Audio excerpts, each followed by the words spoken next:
अस्सलाम वालेकुम, welcome to my YouTube channel. आज का लेक्चर है यूनिट 1 के कंस्ट्रक्टेड रिस्पांस क्वेश्चंस और इसमें आप देख सकते हो कि आपको उन्होंने ये डायग्राम बनाई दी है और एआई जनरेटेड इमेज है और उन्होंने इससे रिलेटेड कुछ क्वेश्चंस पूछे हुए, इनका आंसर हमें देना है। सबसे पहला क्वेश्चन है कि how do increase temperature lead to more frequent heat waves in cities, कि अगर टेम्परेचर बढ़ेगा तो सिटीज़ जो है वो अगर आप टेम्परेचर को बढ़ाते हो ना तो किस तरह से हीट वेव्स जो है वो सिटीज़ शहरों में ज़्यादा आ जाती हैं एज़ कम्पेयर टू गाँव वगैरह में। देखें तो ये शॉर्ट में भी एक क्वेश्चन का आंसर था इससे रिलेटेड। तो इसकी रीज़न यही है कि सिटीज़ जो होती हैं गेट हॉटर बिकॉज क्योंकि उसमें बिल्डिंग्स होती हैं, उसमें रोड्स होती हैं और कंक्रीट होती है। ठीक है, तो रोड किससे मिलके बनी होती है? बजरी से बनती है। और बिल्डिंग्स में क्या यूज़ होता है? सीमेंट वगैरह यूज़ होता है। तो इसीलिए ये सारी जो हैं ये क्या करती हैं, हीट को अपने अंदर ट्रैप कर लेती हैं। और इन क्यों कर लेती हैं? क्योंकि इनकी स्पेसिफिक हीट कैपेसिटी कम होती है। शॉर्ट क्वेश्चन में ये देखा है हमने और पहला लेक्चर भी था कि जिसकी स्पेसिफिक हीट कैपेसिटी कम होती है वो अपने अंदर फ़ौरन से हीट को एब्जॉर्ब कर लेता है और टेम्परेचर बढ़ जाता है।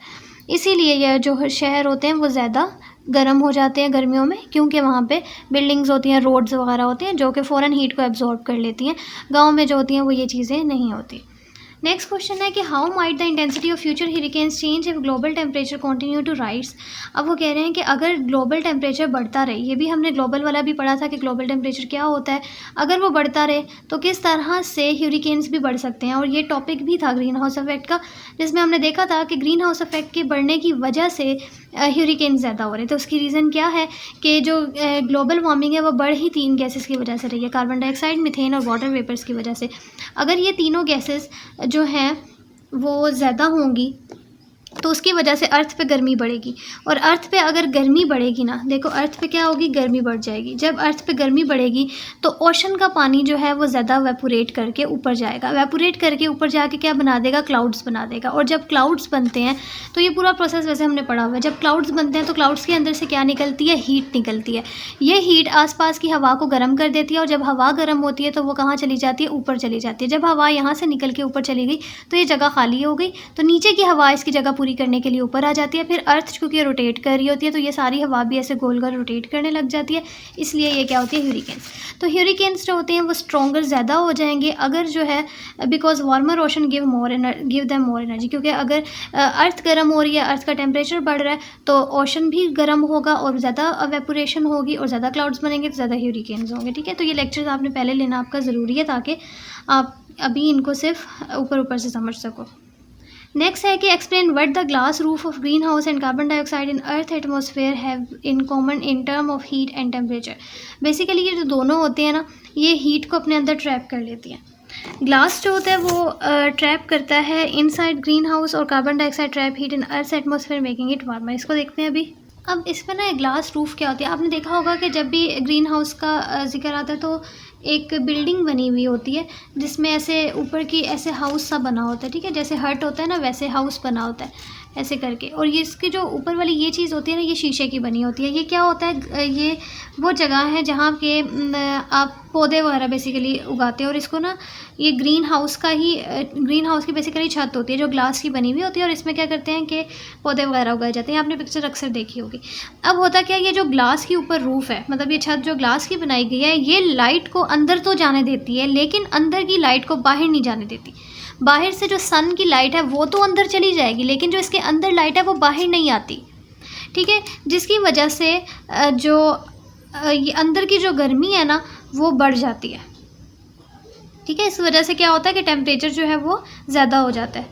और ये जो है बेसिकली ये पौधों के लिए अच्छा होता है, वो ठंड में ग्रो नहीं कर सकते। ठीक है, तो इसीलिए ये पौधों के लिए तो अच्छा होगा। उसके अलावा मैं आपको एक और भी एग्जांपल दूं कि जो कार होती है उसके जो शीशे होते हैं। अब क्या होता है कि अगर कार जो है वो धूप में फॉर एग्जांपल आपने खड़ी की है तो और बाद में अगर आप उसको अंदर लेके जाओ तो आपने देखा होगा कि अंदर बहुत ज़्यादा गर्मी होती है। वो इसीलिए होती है क्योंकि कार के ज़रिए जो बाहर की लाइट होती है वो अंदर आ जाती है। ठीक है, लेकिन अंदर की हीट बाहर नहीं जा सकती, तो इस तरह से भी इसका टेम्परेचर जो होता है वो ज़्यादा हो जाता है। ठीक है, तो बेसिकली ग्लास रूफ क्या होती है, ऐसी जो है वो छत होती है, छत कह लो, जो लाइट को तो अंदर आने देती है, सन की लाइट को, लेकिन अंदर की जो गर्मी होती है उसको बाहर नहीं जाने देती। अब क्वेश्चन ये पूछा गया है कि ये जो ग्लास रूफ है, ग्रीन हाउस वाली ग्लास रूफ, इसका, ये जो ग्रीन हाउस वाली थी, इसका और जो अर्थ की हवा है मतलब कार्बन डाइऑक्साइड, उनका कॉमन यूज़ क्या है? तो कॉमन यूज़ जो है ना वो यही है कि दोनों जो है वो टेम्परेचर को बढ़ाते हैं। किस तरह से बढ़ाते हैं वो देखा हुआ है कि दोनों ही हीट को ट्रैप कर लेते हैं। ये भी हीट को अपने अंदर तो ले आती है लेकिन बाहर नहीं जाने देती, ठीक है, बाहर नहीं निकल सकती हीट। तो इसका मतलब इसने अपने अंदर हीट को क्या कर लिया, ट्रैप कर लिया। इसी तरह कार्बन डाइऑक्साइड भी जो अर्थ से हीट निकलती है उसको अपने अंदर ट्रैप कर लेती है। तो दोनों ट्रैप कर लेती हैं हीट को। और अब देखो both trap heat, glass trap heat inside green house, glass जो है वो इस ग्रीन हाउस के अंदर हीट को ट्रैप कर लेता है, और carbon dioxide trap heat in earth atmosphere, और इस वजह से ये दोनों हैं टेम्परेचर को बढ़ा देती हैं। नेक्स्ट है आपको टेबल दिया हुआ है और उन्होंने कहा है कि इस टेबल के अकॉर्डिंग जो है वो आपने ग्राफ बनाना है, और वाई एक्सिस पे आपने टेम्परेचर को रखना है, और एक्स एक्सिस को आपने टाइम को एक्स एक्सिस पे रखना है। आई होप कि आपको नज़र आ रहा होगा। अब देखो कि मैंने वाई एक्सिस पे टेम्परेचर को रखा है और एक्स एक्सिस पे टाइम को रखा है, और जो टाइम के हैं वो इस तरह से कि ये दो हैं, एक वाटर की लाइन है और एक जो है वो आयरन की लाइन है। किस तरह से कि सबसे पहले जब टाइम ज़ीरो है ना, तो जो है आयरन वाला सबसे पहले देखते हैं तो वो 25 है।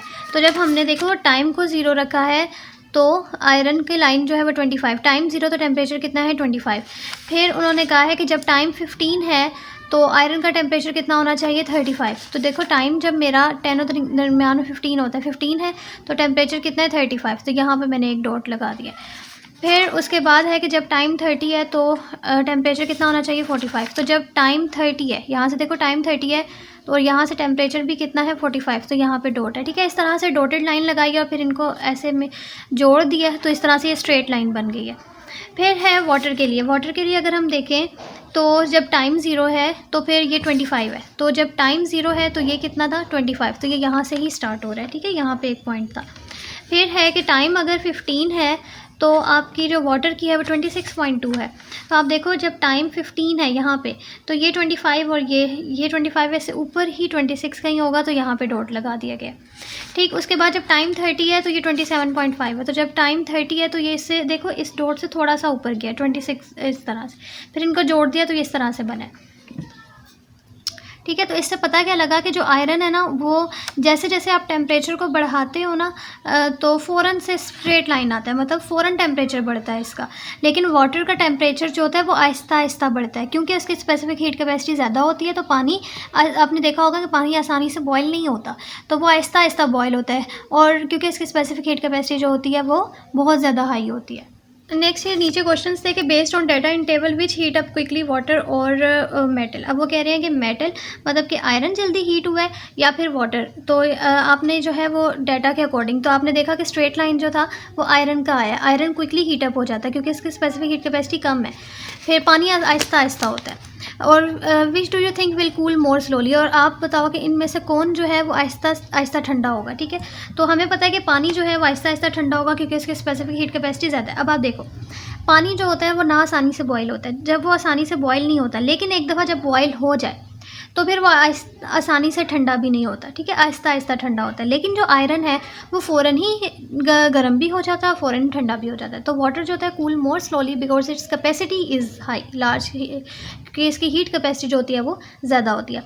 तो ये ज़्यादा देर तक अपने अंदर हीट को रखता है, तो आहिस्ता आहिस्ता करके बाहर निकालता है और ठंडा होता है। फिर है कि when you boil water in an iron pot on stove which heat up faster the iron pot और वाटर। वो कह रहे हैं कि आप पानी को एक इसी आयरन से बने हुए बर्तन के अंदर डाल के बॉयल करो तो आयरन जल्दी गर्म होगा या पानी।